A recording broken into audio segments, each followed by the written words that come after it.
This channel does not promote any violent, harmful, or illegal activities. All content provided by this channel is meant for an educational purpose only.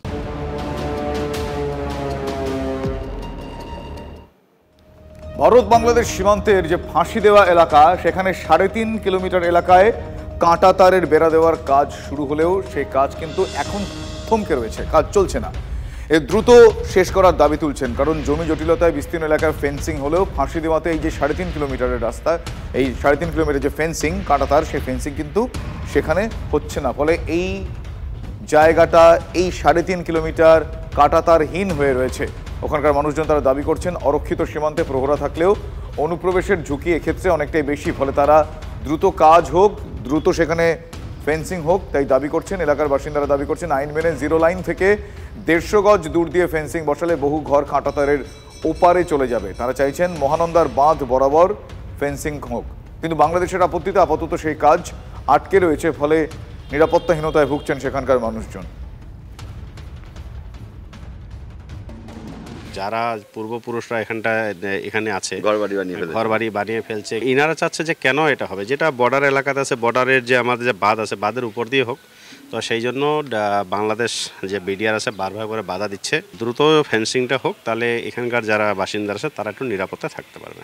রাতের বেলায় নিরাপত্তার বোধহয় কোথাও একটা অভাব মনে আসে। হ্যাঁ, জায়গায় আছে। রাতে বিএসএফ পাহারা দেয়। হ্যাঁ, বাংলাদেশে একটু গন্ডগোল ছিল, ওর জন্য ওরা আপত্তি জানিয়েছিল। ভারত বাংলাদেশ সীমান্তের ফাঁসি দেওয়া এলাকা, এটা বাংলাদেশ সীমান্ত। ঠিক এই কাঁটাতারের বেড়াটার ওপারের যে জায়গাটা দেখাচ্ছি, সেই এলাকাটা বাংলাদেশ, মাঝখানে মহানন্দা নদী, অর্থাৎ রিভারাইন বর্ডার। এই এলাকায় বিস্তীর্ণ জায়গায় প্রায় 3.5 কিলোমিটার এলাকায় দীর্ঘদিন কোনো কাঁটাতার ছিল না। কাঁটাতারের বেড়া দেওয়ার কাজটাও শুরু হয়, কিন্তু বাংলাদেশের আপত্তিতে সেই কাজ আবারও থমকে। এই গোটা যে এলাকাটা, এই এলাকাটায় বহু ঘরবাড়ি রয়েছে যা আমাদের এপার বাংলায়, এবং মাঝে এই নদী, এবং নদীর ঠিক ওই পারে বাংলাদেশেও কিন্তু ঘন জনবসতি রয়েছে, যে কারণে আন্তর্জাতিক যে সীমানা সংক্রান্ত নিয়ম রয়েছে, অর্থাৎ 0 লাইন থেকে অন্তত 150 ইয়ার্ড দূরে কাঁটাতারে বেড়া দিতে হবে। তা যদি করা হয় তাহলে এই বিস্তীর্ণ ফাঁসি দেওয়ার এলাকার এই ঘরবাড়িগুলো কাঁটাতারে বেড়ার ওপারে চলে যাবে, যাতে আপত্তি রয়েছে স্থানীয় বাসিন্দাদের। আর এই মুহূর্তে বাংলাদেশে অশান্তকর পরিস্থিতির জেরে এলাকাতেও কার্যত রাতের বেলায় নিরাপত্তাহীনতায় ভুগছেন এলাকার বাসিন্দারা। ক্যামেরায় দীপায়নের সঙ্গে প্রসেনজিৎ, TV9 বাংলা। ফাঁসি দেওয়া ফলে ফেন্সিং সেখানে নেই, কাঁটাতারহীন সীমান্ত, ফলে দুশ্চিন্তা বাড়বে আর অবৈধ অনুপ্রবেশ বাড়ছে। প্রশ্ন হচ্ছে, অনুপ্রবেশ যখন বাড়ছে, জঙ্গিরাও কি অবাধে ঢুকছে?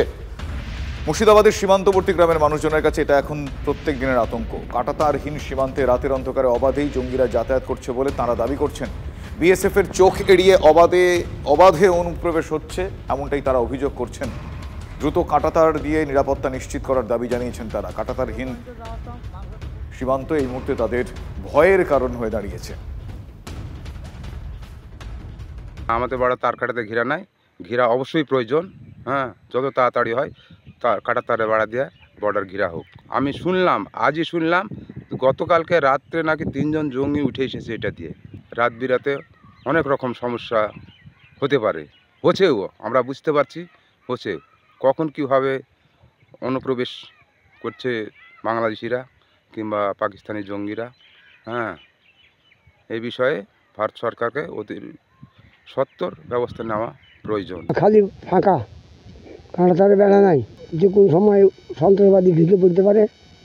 হ্যাঁ, কাঁটাতারে বেড়া তাড়াতাড়ি হোক, 0 লাইন 150 গজ মাথা দিয়ে। বর্ডারে তো আতঙ্ক আছেই তো। বাংলাদেশের এই অস্থির পরিস্থিতি ও জঙ্গি কার্যকলাপের বাড়বাড়ন্ত, আর এই পরিস্থিতিতে রায়গঞ্জ মেডিকেলে এক অদ্ভুত কাণ্ড। সন্দেহজনকভাবে রায়গঞ্জ মেডিকেলের ছবি তোলায় এক যুবককে আটক রায়গঞ্জ থানার পুলিশের। ধৃতের কাছ থেকে বেশ কিছু এটিএম কার্ড, প্যান কার্ড এবং জাল টাকা উদ্ধার হয়েছে। ঘটনায় মেডিকেল কলেজ চত্বরে ব্যাপক চাঞ্চল্য ছড়িয়েছে। ধৃত যুবকের নাম জানা যাচ্ছে আনসারুল হক। তার বাড়ি রায়গঞ্জ থানার গোমরধা এলাকায়। দিল্লিতে পরিযায়ী শ্রমিকের কাজ করে বলে পুলিশকে সে জানিয়েছে। হাসপাতালে ছবি তোলার পেছনে কোনো উদ্দেশ্য ছিল কিনা খতিয়ে দেখছেন তদন্তকারীরা। আবারও ডিজিটাল অ্যারেস্টের অভিযোগ উঠছে। অভিযানে নেমে বড়সড় সাফল্য পেয়েছে রানাঘাট জেলা পুলিশ সাইবার ক্রাইম থানা।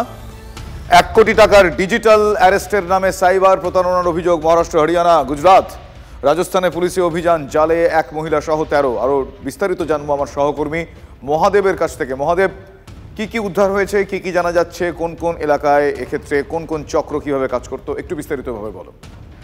দেখো, কল্যাণীর একটি ঘটনা, যে ঘটনায় সাইবার অ্যারেস্ট হওয়ার নাম করে প্রায় 1 কোটি টাকা প্রতারণা করার অভিযোগ ওঠে এবং সেই অভিযোগের ভিত্তিতে কল্যাণী থানার পুলিশ একটি টিম গঠন করেন এবং সেই টিম গঠন করে তারা তদন্ত শুরু করেন। তদন্ত শুরু করে দেশের বিভিন্ন রাজ্যে তারা প্রথমে যান সূত্র ধরে এবং সেখান থেকে তারা বুঝতে পারেন যে এই সূত্র শুধুমাত্র যে এই দেশের সঙ্গে সীমাবদ্ধ তা নয়, দুবাই এবং কলম্বিয়া এই সকল জায়গার সাথে যুক্ত। অর্থাৎ এরা এজেন্ট হিসাবে একটা কাজ করতো এবং সেই এজেন্ট হিসাবে এদেরকে ভয় দেখানো হতো সাধারণ মানুষকে। এবং এই ঘটনার তদন্ত শুরু করে মোট 13 জনকে গ্রেপ্তার করেছে। এই 13 জনের মধ্যে একজন মহিলাও রয়েছেন। অর্থাৎ এখান থেকে ভয় দেখানো হতো মানুষকে, দেখিয়ে ভয় দেখিয়ে বিভিন্নভাবে টাকা প্রতারণা করে সেই টাকার ভাগ চলে যেত দুবাই সহ অন্যান্য দেশেও। এবং এই ঘটনা এখনো পর্যন্ত তদন্ত চলছে, যদি প্রাথমিক পর্যায়ে যেটা পুলিশের পক্ষ থেকে বলা হচ্ছে যে 6 জনকে 6টি ঘটনার সাথে এরা যুক্ত এমনটাই জানা গেছে। এছাড়াও রাজ্যের বিভিন্ন ঘটনার সাথে এরা এই ঘটনার সাথে যুক্ত রয়েছে। এই ঘটনা প্রায় 100টি অ্যাকাউন্ট সিরিজ করা হয়েছে, প্রচুর মালপত্র উদ্ধার করা হয়েছে এবং সোনা গহনা ধন্যবাদ মহোদয়। টাকাও